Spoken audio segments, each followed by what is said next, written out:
Привет! Вы слушаете радио Вашингтон. Меня зовут Ксения Туркова. Это подкаст «Украина. Что происходит?». Сегодня наш подкаст выходит в формате спецвыпуска, и поводом для него стало одно из вашингтонских событий. В Доме народов Свободной России в американской столице был представлен доклад о том, как церковь в России в тесной связке с властью и спецслужбами преследует религиозных деятелей во время войны.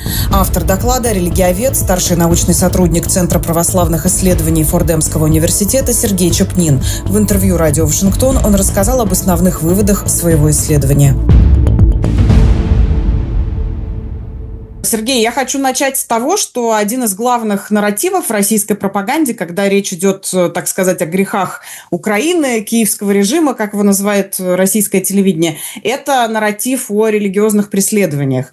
Причем возникает такое ощущение, что чем больше в России говорят о преследованиях в Украине, тем более масштабные репрессии разворачиваются в самой России. Действительно ли за последние 3 года преследования стали усиливаться? Безусловно. Надо говорить, необходимо говорить о том, что в России пространство свободы сжимается стремительно. Практически мы сейчас можем говорить о том, что журналистика уничтожена, политическая жизнь уничтожена, неправительственные организации, благотворительные организации в значительной степени независимо уничтожены.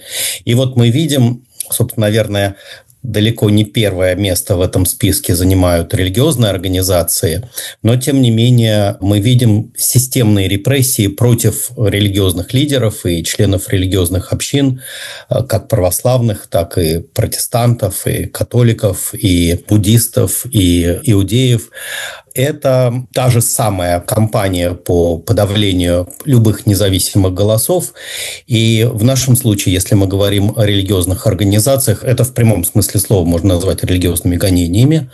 Эти гонения инициированы государством прежде всего, но также и поддержаны. Вот я думаю, что специфика здесь, что Русская Православная Церковь поддержала гонения против членов, собственно, вот своих общин. И это совершенно уникальная ситуация. И об этом надо говорить последовательно. На это надо посмотреть как на программу действий.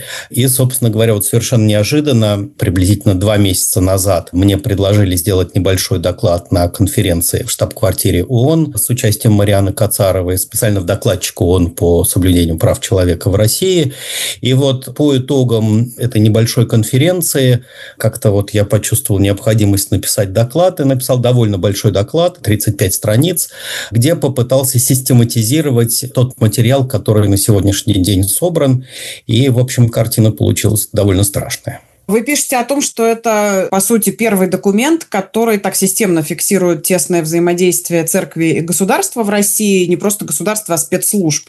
Правильно ли я понимаю, что это сотрудничество развивалось долгие годы, но именно во время войны оно стало особенно тесным и заметным? Ну, наверное, надо сказать, что как таковая тема спецслужб здесь не является центральной. Просто за последние приблизительно 15 лет, собственно, вот с момента прихода патриарха Кирилла к власти, он решил возродить, с одной стороны, системное сотрудничество со спецслужбами, со всеми спецслужбами Российской Федерации.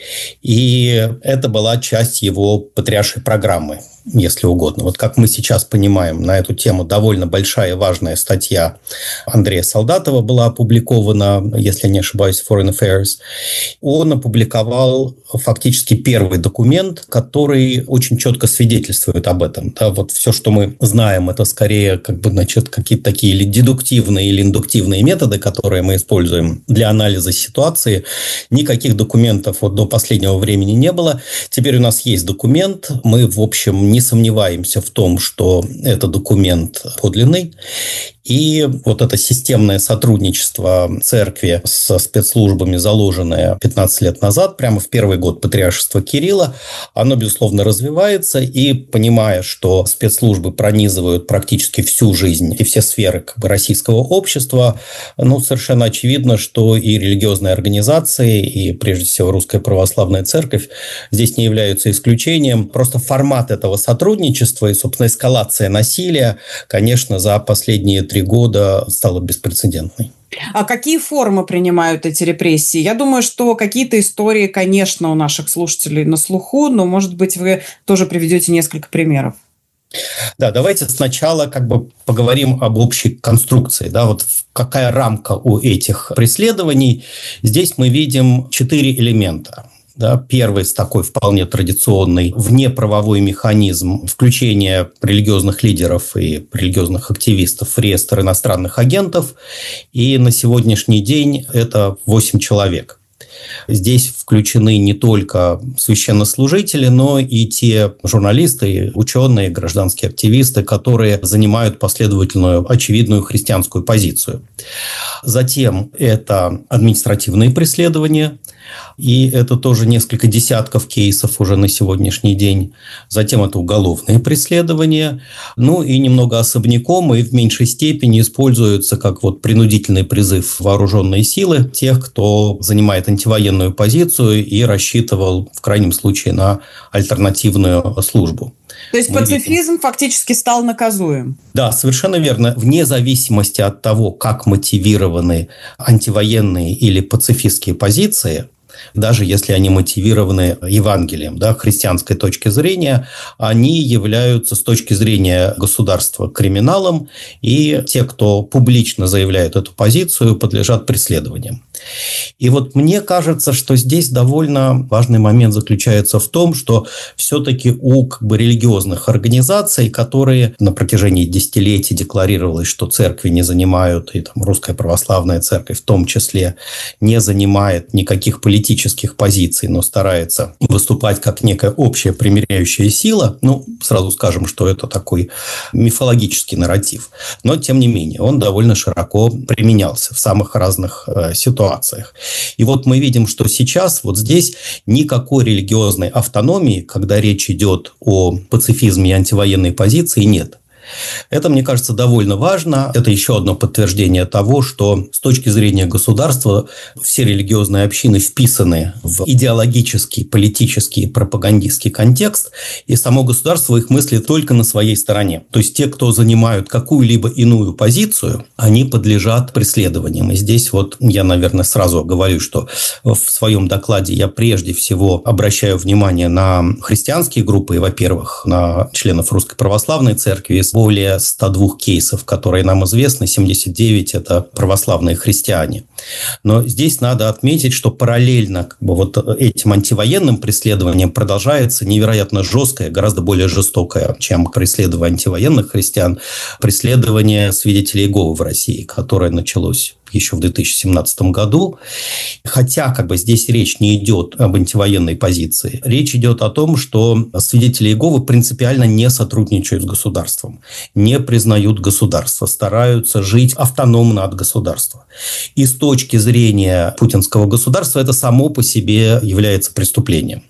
И здесь цифры тех, кто уже подвергся индивидуальным преследованиям, это сотни. То есть я бы сказал, что это в несколько раз больше, чем количество антивоенных кейсов, административных и уголовных вместе взятых.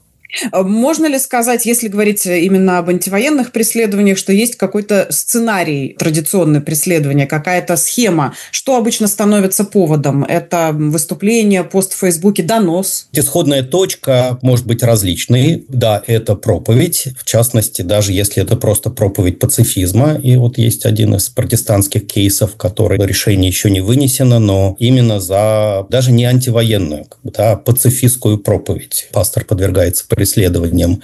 Это в случае Русской Православной Церкви. Это может быть отказ от чтения известных молитв о победе Святой Руси. Это может быть провокация спецслужб. И самый, на мой взгляд, громкий и самый страшный кейс – это преследование, которое началось в январе нынешнего года, то есть полгода назад, 2 выпускников Сретенской семинарии украинского происхождения. Один этнический украинец, но с российским паспортом, второй украинец с украинским паспортом, но много лет, если не ошибаюсь, лет 8 уже живущий в Москве. Они были близки к митрополиту Тихону Шевкунову. Собственно, вот учились в его семинарии. Один из них поехал вслед за ним в Псково-Печерский монастырь, преподавал там в учебном заведении, которое Тихон создал. И механизм их преследования, с одной стороны, как бы вот он такой типично ФСБшный, то есть одного из них по какой-то надуманной причине сажают, дают ему административный арест 15 суток, после этого выпускают, как только он вышел буквально за двери, его арестовывают снова, еще 15 суток. За это время спецслужбы успевают внимательно просмотреть его компьютер и телефон, фабрикуют дело, собственно, там подбрасывают улики, все, что нужно сделать для провокации. И когда он выходит второй раз, арестовывают его и его приятеля и уже отправляют в Лефортово, в тюрьму ФСБ, и предъявляют обвинение по террористической статье. Моментально выходит пресс-релиз ФСБ. Этот пресс-релиз тиражируется прогосударственными СМИ, и анализ тех доступных данных, которые выдаются как неопровержимые свидетельства подготовки теракта, показывает, что это все чистый фейк. Вот такое тоже есть. Ну и, соответственно, вот эти два ареста – это известная «Карусель». Также был арестован, получил потом уголовный срок Владимир Карамурза, например. То есть здесь мы видим такой типичный почерк российских спецслужб. Так что вот инструментарий большой. А вот эта молитва о победе, она до сих пор читается в московских храмах? Это довольно любопытный такой идеологический элемент в православном богослужении, которое патриарх Кирилл своим распоряжением ввел через несколько месяцев, там, через полгода, условно, чуть побольше, после начала полномасштабной войны в Украине. И вот тут как бы довольно любопытно, поскольку власть в епархии принадлежит епископу, ситуация в разных епархиях разная. Скажем, в Москве за отказ читать эту молитву, или даже мы знаем, что за одну замену слова «победа» на слово «мир» священник Иоанн Коваль был лишен сана, без фактически всяких канонических на то оснований. А с другой стороны, есть священники в некоторых епархиях, которые ни разу не читали эту молитву, и за это не подвергались преследованиям, и более того, епископы не требуют, чтобы эта молитва читалась. То есть это в некотором смысле не исповедничество священников, а просто вот такая локальная ситуация. И есть, естественно, епархии, где епископы равняются на Москву и копируют как бы все то, что делает патриарх Кирилл. И тогда отказ от чтения этой молитвы становится преступлением. Но есть епархии, где эта молитва не является обязательной. И как бы вот тут интересно, да, есть провоенные священники, которые, несмотря на то, что вот такого общего распоряжения ее читать нет, они ее все равно читают. А есть те, кто не читают. Зачем, в принципе, государству так активно задействовать церковь в пропаганде войны? Это очень хороший вопрос. Я думаю, что здесь есть два главных элемента. Первый – это просто то, что государство уже давно, не первый год, предполагает, что церковь является полным идеологическим союзником государства. Ну, собственно, даже как бы это вот, наверное, лет 10-15 назад можно было говорить о каких-то союзнических отношениях. Сейчас, конечно, государство воспринимает церковь как своего рода религиозную корпорацию внутри существующего корпоративного государства, поэтому сомнений в том, что церковь поступит именно так, как говорит государство, в соответствии с теми сигналами, которые выходят из Кремля, из администрации президента, ну, тут просто уже нет никаких сомнений. То есть церковь идеологически подчинена государству. И государству здесь важно обращаться к разным стратам общества. И, безусловно, есть те граждане в Российской Федерации, на кого наиболее эффективно действует пропаганда, облеченная в религиозные христианские одежды, то есть христианская мотивация и христианский словарь, который используют пропагандисты, в том числе и в рясах, играет ключевую роль. Наверное, эта аудитория не такая большая, но поскольку задача у государства – это тотальная пропаганда, то есть пропаганда, которой необходимо охватить все слои российского общества, церковью здесь тоже не пренебрегают. Это вот с одной стороны. С другой стороны, высшая государственная власть, она, в общем, имеет некоторые религиозные взгляды.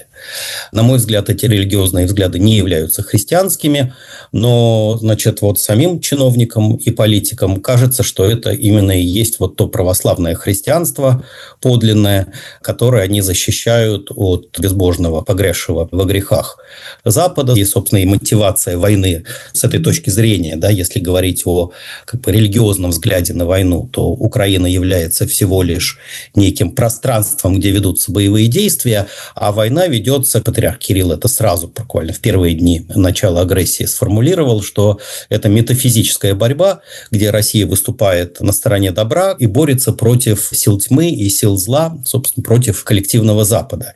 И вот если даже для какой-то части чиновников и политиков этот нарратив действительно является серьезным, то здесь необходима религиозная пропаганда и участие церкви в этой пропаганде, и даже то, что патриарх Кирилл сформулировал в проповедях, особенно первых 2 лет войны, своего рода богословие войны, такое богословие насилия. И для государства, опять-таки здесь надо оговориться, что не для государства в целом, не для 100% чиновников и политиков, но для какой-то довольно значительной части это оказывается важным, и церковь откликается на это. В докладе говорится о том, что религиозные институции в России и за границей в основном хранят молчание. Почему нет отклика на религиозные преследования в России? И каким этот отклик мог бы быть и должен быть? Да, это еще один очень важный момент, который, на мой взгляд, говорит о кризисе и православного мира, потому что практически в православном мире никто всерьез и последовательно эти 3,5 года не говорит о том, что официальная церковь фактически встала на еретические позиции, искажает Священное Писание, искажает Евангелие. И, пожалуй, наверное, только патриарх Варфоломей выступил таким покровителем антивоенного духовенства. Остальные церкви по разным причинам молчат. Вначале я сказал о православных церквях, но то же самое касается фактически и католической церкви, и протестантских деноминаций, экуменических организаций. То есть, да, они осуждают войну, но при этом ничего не говорят о причинах войны, о том, кто несет моральную, нравственную и духовную ответственность за начало этой войны. И это совершенно поразительно. Если некоторые православные церкви, может быть, и, собственно, мы знаем, например, сербская церковь, они прямо симпатизируют русской православной церкви и скорее стоят на позициях, близких к московскому патриархату, то почему те церкви, например, как православная церковь в Америке, которая в 20 веке последовательно и в лице своего предстоятеля, митрополита Леонтия, известнейших богословов, отца Александра Шмемана, отца Иоанна Мейндорфа, она прямо говорила и защищала религиозных диссидентов, и это было частью ее, если угодно, традиции, как поместной церкви. Сейчас мы видим молчание, и я бы сказал, что это позорное молчание, и я знаю, что были со стороны священников этой церкви попытки убедить свой епископат о том, чтобы высказывания были сделаны на уровне Священного Синода, на уровне отдельных епископов. К сожалению, до сих пор это не произошло. На мой взгляд, это часть морального кризиса православия. Что касается других церквей, я готов более мягко оценить их позицию. Они просто не представляют, они не слышат и не видят той трагедии, которая разворачивается внутри Русской Православной Церкви. И здесь задача просто донести происходящее до них. И я очень надеюсь, что мой доклад будет одним из элементов, одним из шагов на этом пути. Мы беседовали с Сергеем Чепниным, религиоведом, старшим научным сотрудником Центра православных исследований Фордемского университета. На этом все. Если вы следите за событиями в Украине и за тем, кто и как пытается остановить войну, подписывайтесь на наш канал и слушайте нас на платформе «Эхо». До встречи.